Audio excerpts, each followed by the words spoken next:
présentation. Jusque-là, ça se passe très très bien. Et je voulais déjà remercier infiniment, encore une fois, Gérard Rabinovitch et Denis Charbit d'avoir concocté ce programme extraordinaire. Ça me donne l'occasion de saluer Marc Eisenberg, qui est là et qui est notre partenaire et qui nous permet depuis tant d'années de faire à la fois les cycles de conférences et les journées mondiales de la francophonie dans la qualité qui est celle que nous avons vécue depuis ce matin. Cher Marc, chère Alliance Israélite Universelle, merci mille fois et merci en plus d'être à nos côtés maintenant. Merci mille fois. Alors pour prouver qu'on a de la suite dans les idées et que c'est très important la continuité, et Franklin Roski ne le sait pas, mais je me suis permis de lui voler son titre, Résistance et Renaissance, et d'essayer d'en faire le titre du cycle de conférences de l'année 2015-2016. Et ce sera le titre de ce cycle de conférences. Et je peux d'ores et déjà vous dire que nous aurons la joie de l'ouvrir avec un monologue de Stefan Zweig qui s'appelle Le Chandelier enterré, dit par Steve Khalfa, et que par la suite, nous aurons des gens pas très connus, comme celui qui a dit « Nous sommes tous des juifs allemands », Daniel Cohn-Bendit par exemple, et que ça risque à la fois d'être chaud et d'intéresser tout le monde. Alors, je vais simplement maintenant passer la parole à Gérard Rabinovitch et lui demander de continuer à nous présenter ces interlocuteurs tout à fait exceptionnels qui sont les nôtres et qui vont continuer à nous enchanter jusqu'à ce soir. À tout de suite. Bien. Merci de votre accueil et de votre attention. On entame la deuxième partie de cette journée et nous la commençons avec Franklin Roski et Benjamin Gross. Nous commençons donc ce deuxième moment avec Franklin Roski et Benjamin Gross. Franklin Roski est maître de conférence à l'Université de Strasbourg. Il est à l'Institut Elie Wiesel le directeur des études juives.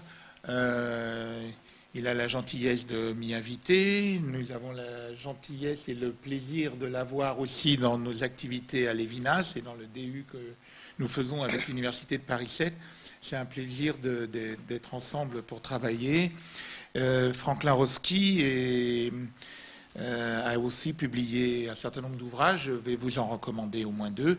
L'ivresse biblique, qui est paru aux presses universitaires de France, et puis un dictionnaire de psychologie et de psychopathologie des religions, qui était paru chez Bayard. Ensuite, nous entendrons Benjamin Gross. Bon, présenter Benjamin Gross, ça devient presque une faute de goût.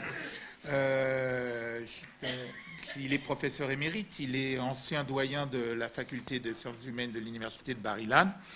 Il a une œuvre tout à fait importante, colossale. En tout cas, je mentionnerai aussi ses 2 derniers ouvrages qui ne peuvent qu'aller au cœur des humanités juives telles qu'essaye de les soutenir l'Institut Emmanuel Lévinas. Tu choisiras la vie. Et puis très très récemment, Shabbat. Je vais donner la parole d'abord à Franklin Roski et ensuite nous entendrons Beno Gross. Franklin, à toi. Merci Gérard. Chers amis, c'est toujours un plaisir de parler d'André Neher, une personnalité attachante qui est au cœur d'une réflexion contemporaine sur la place de la pensée juive de nos jours. Je commencerai par citer un philosophe marxiste, Henri Lefebvre, qui, au lendemain de la Seconde Guerre mondiale, disait, et je crois qu'il, d'une certaine façon, c'était la pensée générale, qu'aujourd'hui, dans le monde, il n'y a que trois grandes philosophies, 3 grandes conceptions du monde. L'existentialisme, le marxisme et le christianisme. L'idée dominante était que le judaïsme, tout comme les philosophies orientales, n'avait pas grand-chose à dire sur le monde, sur l'homme, sur la société, sur la vie, sur la culture, sur l'histoire. C'est le phénomène qu'Elian Amado Levi Valencia appelle l'occultation de la pensée juive dans le monde occidental. C'est ce discours d'Henri Lefebvre, dont il convient de signaler qu'il a été invité aussi à donner une conférence à l'école d'Orsay, preuve que la pensée juive était très vivante à la fin de la Seconde Guerre mondiale. C'est ce discours d'occultation, de scotomisation du judaïsme dans la pensée contemporaine, de transformation du judaïsme en pièce de musée archéologique, qui est contesté par les fondateurs de l'école des pensées juives d'expression française, dite École de Paris, même si on pourrait peut-être dire École de Paris et de Strasbourg. Et là, on trouve le nom de Jacob Gordin, Emmanuel Levinas, Léon Ashkenazi Manitou, Eliane Amado Levi Valenci, André Chouraki, Elie Wiesel, Henri Atlan, André Amar et, last but not least, André Neher. Au cœur de ce courant original de la culture, il y a un projet, la renaissance d'une pensée juive qui se veut audacieuse, dynamique, féconde, une pensée juive qui serait d'une part enracinée dans la tradition du passé juif, une longue illustre tradition biblique, talmudique, midrashique, chassidique, mais que d'autre part serait ouverte au questionnement critique du XXe siècle. Une pensée qui se propose de vivifier le judaïsme, qui refuse la fatalité de la disparition de l'esprit d'Israël après la catastrophe meurtrière de la Shoah. Car quel est l'enjeu du judaïsme européen en 1945?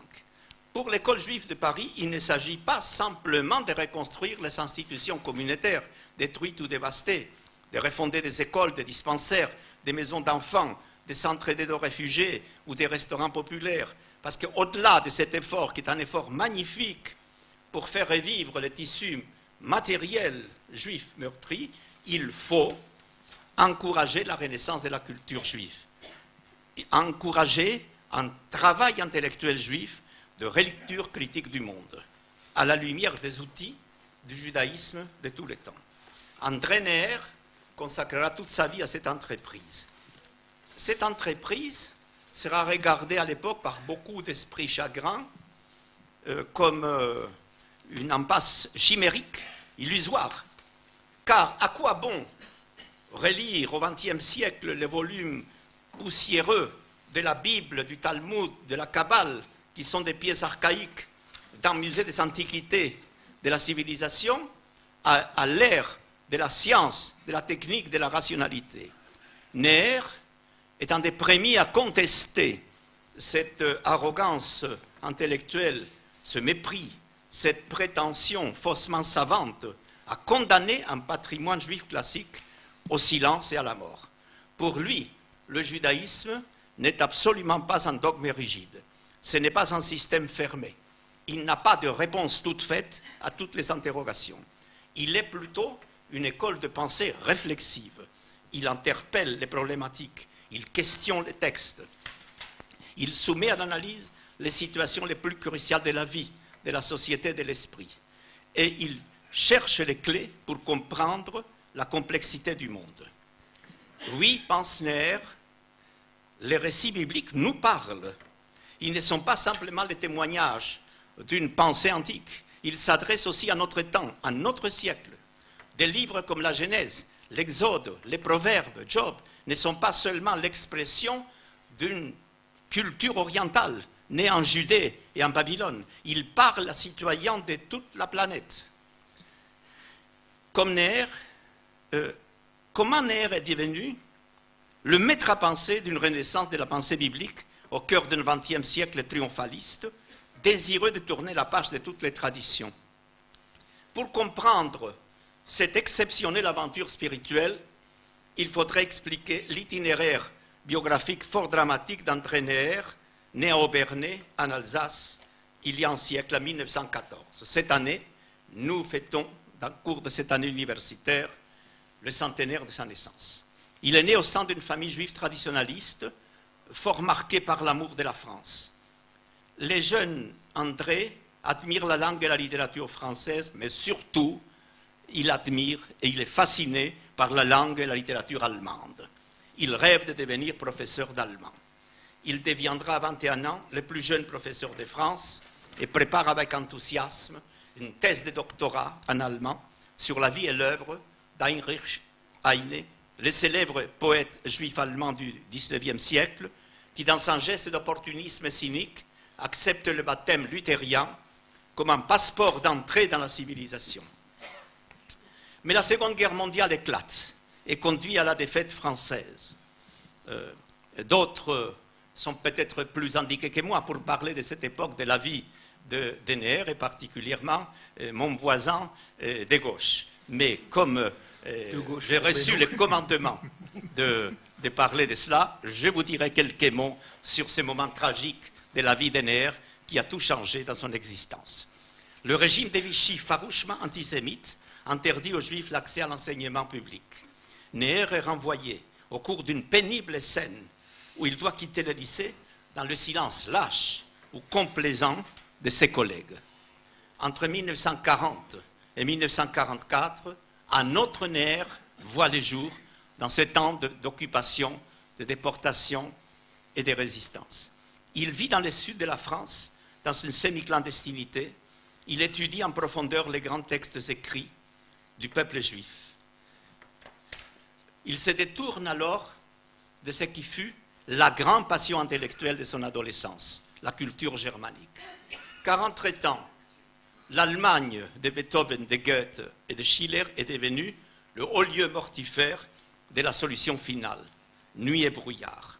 En 1945, à la Libération, Neher refuse la solution facile d'être réintégré dans les corps des professeurs d'allemand. Il se trouve alors sans travail ni métier pour commencer une vie nouvelle. Il prend une décision encore plus dramatique. Il brûle le manuscrit presque achevé de sa thèse de doctorat en langue et littérature allemande.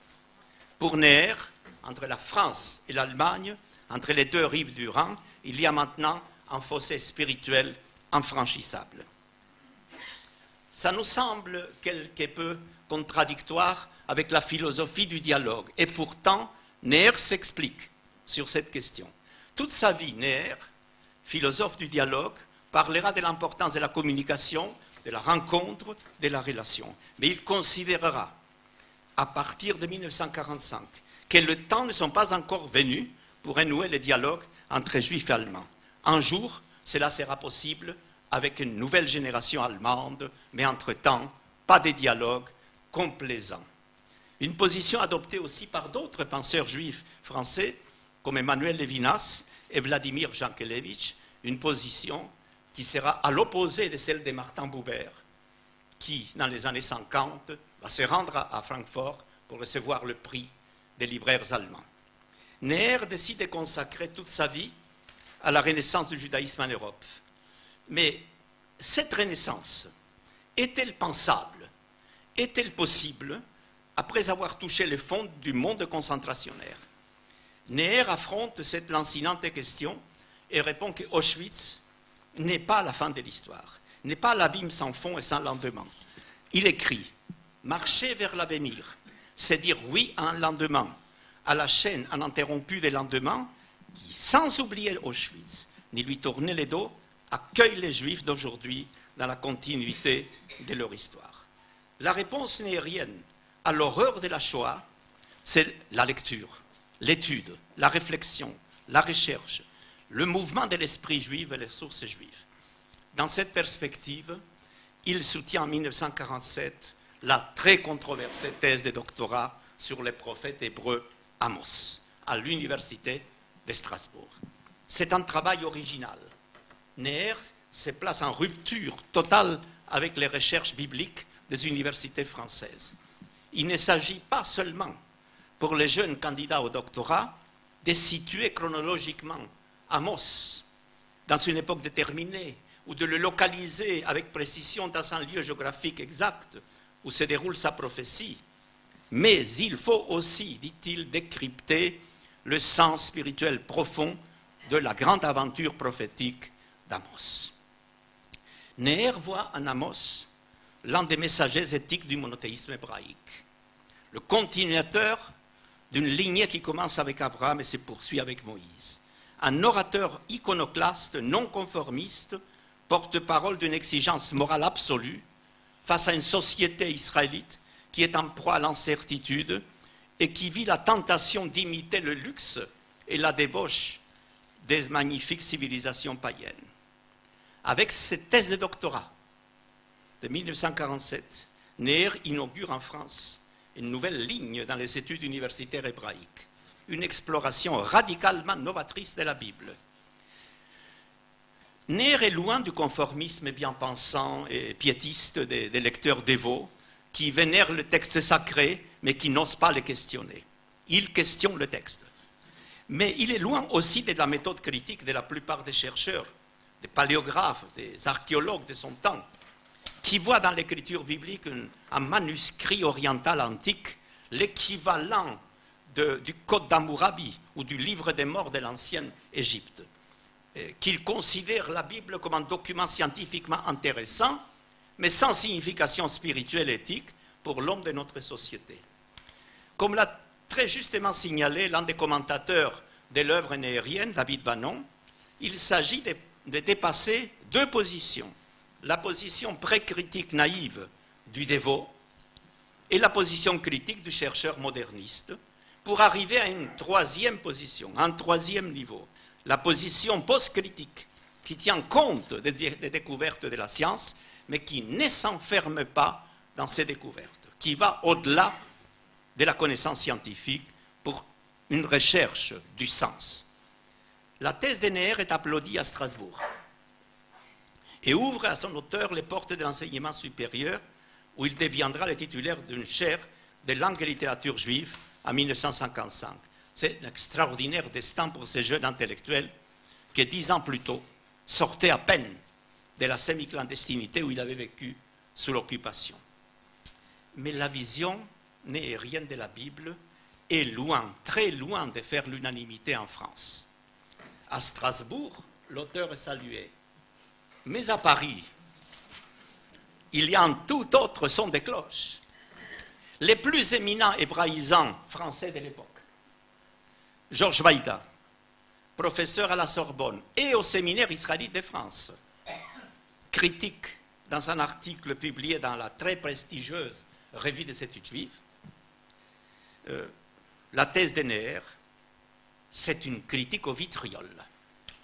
L'œuvre néhérienne est présentée comme un sermon rabbinique, comme un texte apologétique de synagogue, dans la mouvance de la néo-orthodoxie allemande de Samson Raphaël Hirsch, ce qui, sous la plume de Georges Weida, n'est pas précisément un éloge, et nullement comme un travail d'investigation scientifique. Entre Weida et Neher, il n'y a pas, comme on le dit souvent, une opposition purement personnelle. Il y a aussi, il faut le dire, une opposition intellectuelle majeure. Weida défend le point de vue classique de la science du judaïsme, la Wissenschaft des Judentum, à savoir, le judaïsme est une civilisation à explorer de façon objective, rigoureuse et critique. Neher défend un point de vue différent, où les textes et documents sont analysés dans leur structure, certes, mais aussi et surtout dans leur signification existentielle, éthique et philosophique.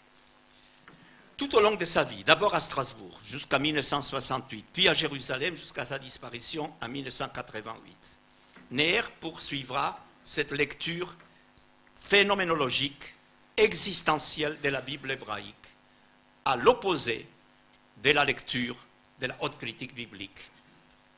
L'un des essais les plus significatifs de cette lecture est Moïse et la vocation juive, écrit en 1956.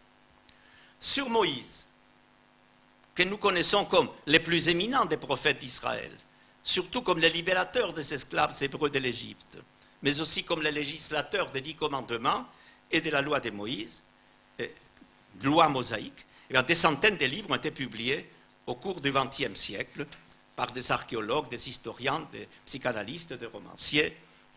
Je citerai peut-être aussi les testaments de Moïse de notre ami Benjamin Gross, écrit en collaboration avec le rabbin Josia Eisenberg, mais aussi un livre qui apparaîtra dans quelques jours de notre ami Armand Abekassi sur les derniers jours de Moïse. C'est dire que beaucoup de choses ont été écrites dans différentes perspectives, dans différents styles exégétiques, théologiques ou peut-être littéraires. Et qu'est-ce qu'on pouvait dire de vraiment nouveau en 1956 au sujet de Moïse? Pour comprendre l'originalité et la fécondité de la pensée nahérienne, il nous faut comparer 3 biographies de Moïse, qui sont écrites durant cette période autour de la guerre. Tout d'abord, Moïse et le monothéisme de Sigmund Freud de 1939, dont Thierry Alcolumbre nous a parlé. Ensuite, un livre écrit au milieu de la Seconde Guerre mondiale, Moïse de Martin Buber, 1942, et finalement, Le Moïse et la vocation juive d'André Neher, écrit au lendemain de la guerre et publié en 1956. À peine quelques années séparent ces 3 œuvres, et pourtant elles sont très différentes. C'est une différence marquée au fer rouge d'une histoire tragique, car des événements d'un caractère dramatique sont venus changer les regards des historiens sur Moïse. Quand Freud publie son livre sur Moïse en 1939, nous sommes à la veille de la Seconde Guerre mondiale. Il décrit les Hébreux qui habitent l'Empire égyptien, non pas comme des esclaves, car il ne souffle presque mot sur l'esclavage, mais comme une peuplade primitive, aux mœurs sauvages, pratiquant probablement une religion fétichiste fort archaïque, et rassemblée énergiquement par un prince égyptien nommé Moïse, qui serait le fondateur du monothéisme hébraïque. Mais Freud ne semblait pas s'intéresser au cœur du récit de l'Exode. La mise en esclavage, l'exploitation des malheureux Hébreux, les tentatives d'extermination par les pharaons d'Égypte, la libération des Hébreux, la surprenante épopée de l'Exode. Ce qui intéresse Freud, c'est essentiellement comment un homme a créé un peuple, comment un homme a créé une religion. Le peuple, c'est le peuple hébreu, fabriqué de toutes pièces par Moïse. La religion, c'est la religion monothéiste, qui est d'une certaine façon une transposition du monothéisme des pharaons égyptiens. La dimension essentielle, et à vrai dire unique, de la personnalité de Moïse, pour Freud, c'est cette création à partir du néant, cette création ex nihilo d'Israël. Tout autre est la vision de Buber, qui publie à Jérusalem en 1942, au milieu de la tragédie de la guerre et de la déportation sur Moïse. Buber réfléchit beaucoup plus à la signification existentielle de l'esclavage. Il voit dans l'Égypte des pharaons le paradigme de ce qu'il appelle le socialisme pharaonique, une économie planifiée et centralisée, inhumaine, axée sur l'exploitation et la rentabilité, dans le déni de tout droit humain, de toute dignité pour les malheureux esclaves.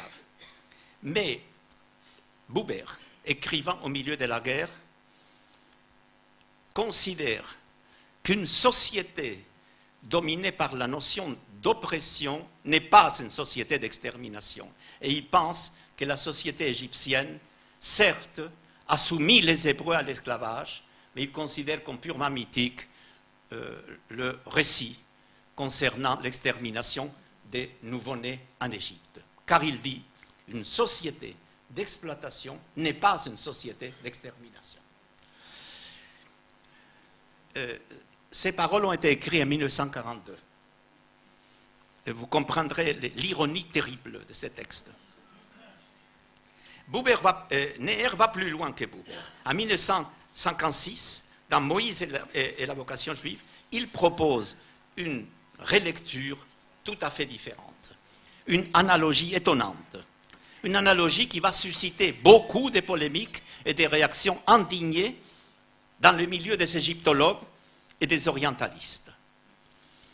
Commentant le chapitre 5 du livre de l'Exode, Sefer Shemot, Buber compare les corvées imposées aux esclaves hébreux en Égypte et l'univers concentrationnaire nazi. Dans les deux situations, il y a exploitation de la main-d'œuvre servile, il y a humiliation de l'autre, il y a sadisme, mais aussi, à la différence de ce que soutenait Buber, il y a aussi une entreprise génocidaire. Pour Neher, exploitation et extermination peuvent aller de pair. Et tout cela exprime, dit Neher, la réduction de la victime au rang d'un animal, d'un sous-homme, d'une machine, d'un objet, d'une marchandise.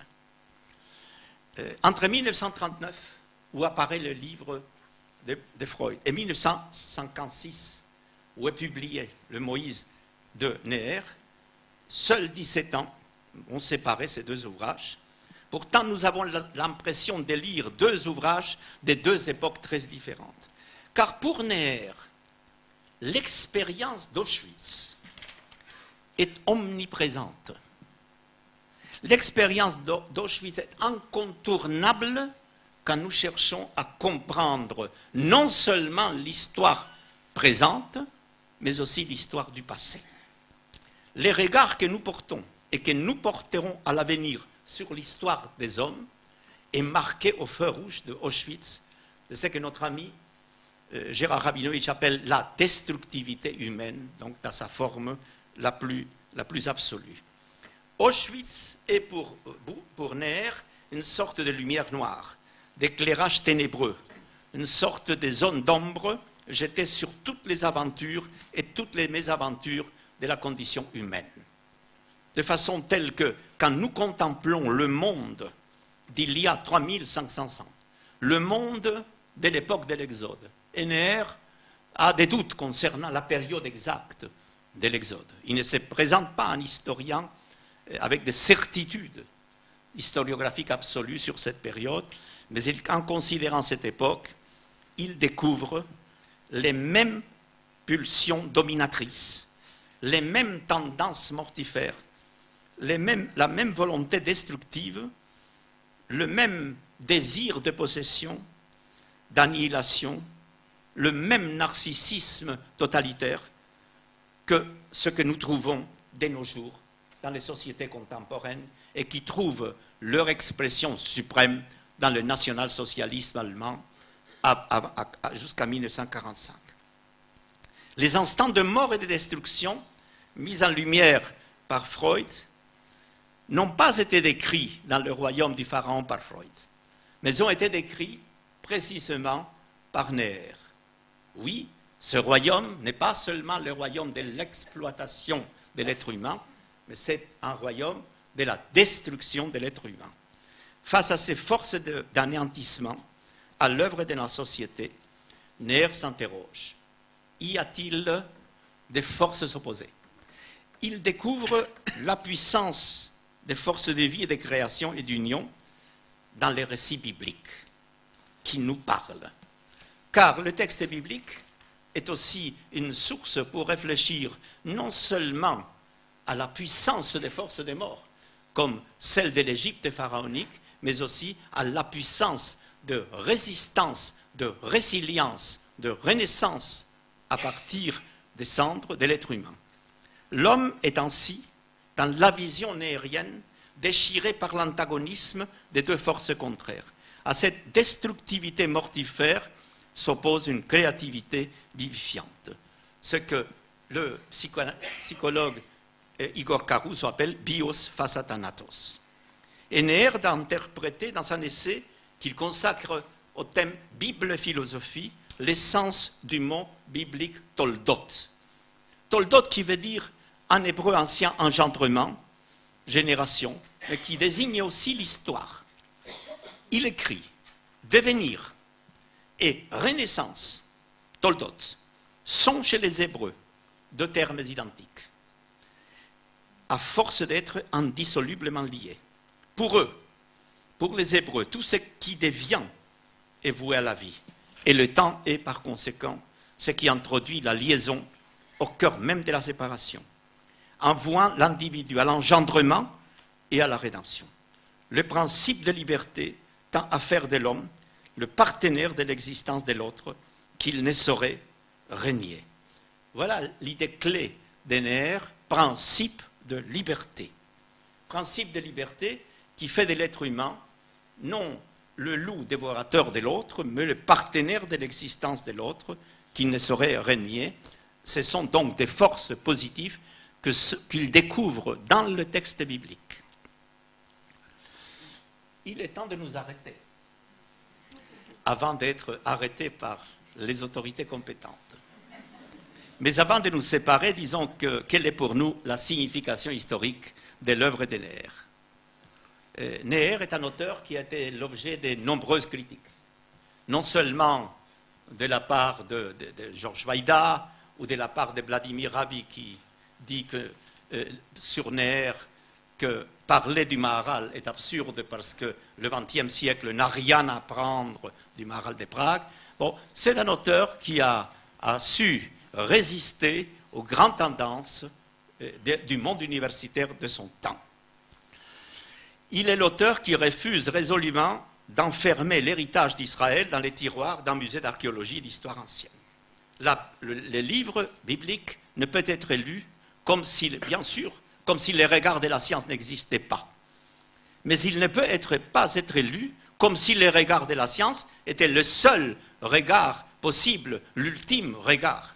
Au-delà de la structure du texte, au-delà de ses phrases, de son écriture, de sa réalité matérielle, de son temps chronologique, la recherche du sens existentiel et philosophique, la recherche de la valeur éthique du livre est pour lui la grande aventure dans la rencontre entre le lecteur et son texte. Permettez-moi de finir par une interrogation à la façon des autres orateurs ici présents. Le message de Neher est-il soluble ou non dans le monde universitaire contemporain? Réponse. Je pose la question. Merci. Merci beaucoup, Franklin.